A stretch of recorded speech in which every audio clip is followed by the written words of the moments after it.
مشہور اداکار اور پروڈیوسر نبیل ظفر جو اپنے مشہور ڈرامے بلبلے میں اپنے لازوال کردار نبیل کے ذریعے شہرت کی بلندیوں کو چھو چکے ہیں، انہوں نے حال ہی میں پاک بھارت کشیدگی پر ایک اہم اور دانشمندانہ موقف پیش کیا ہے۔ پوڈ کاسٹ میں گفتگو کرتے ہوئے جنگ کے بھیانک اثرات اور اس کے پیچھے موجود سیاسی مقاصد پر روشنی ڈالی۔ نبیل ظفر کا کہنا تھا کہ بھارت میں رات گئے حملہ کر کے بزدلانہ حرکت کی، وار کرنا ہے تو دن کی روشنی میں سینے پر وار کرو۔ انہوں نے مسجد پر بھی حملہ کیا، اس سے ان کی ہندوتوا ذہنیت ظاہر ہوتی ہے۔ انہوں نے کہا کہ جنگ دراصل انسانیت کی ہار ہوتی ہے اور امن انسانیت کی جیت ہوتی ہے۔ جنگ ہوگی تو دونوں طرف لوگ مریں گے، نقصان سب کا ہوگا۔ بھارت جیسے بڑے ملک کو یہ باتیں سمجھنی چاہیے۔ انہوں نے جنگ کی تباہ کاریوں کی طرف توجہ دلاتے ہوئے کہا کہ یورپ نے صدیوں کی لڑائی کے بعد یہ سبق سیکھ لیا ہے کہ جنگ کسی مسئلے کا حل نہیں ہے۔ موجودہ دور میں اصل جنگ معیشت کی ہے۔ نبیل ظفر نے بھارتی عوام خصوصاً جنگ کے حامیوں کو مشورہ دیا کہ وہ سوچیں کہ ہر بار انتخابات کے قریب اس قسم کے منظم حملے کیوں ہوتے ہیں۔ ہمارے یہاں کے لوگ اس طرح کی حرکتیں نہیں کرتے، لیکن بھارت میں الیکشنز کے دنوں میں یہ خاص طور پر اس طرح کی حرکتیں کرتے ہیں۔ ان کا کہنا تھا کہ جنگی جنون میں مبتلا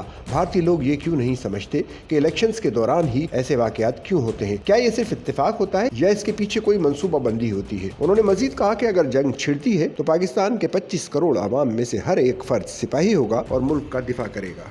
سچل نیوز نیٹ ورک کی ویڈیوز میں خوش آمدید۔ ناظرین، ویڈیو سے متعلق اپنی قیمتی رائے کا اظہار کمنٹ باکس میں ضرور کریں اور چینل کو سبسکرائب کریں۔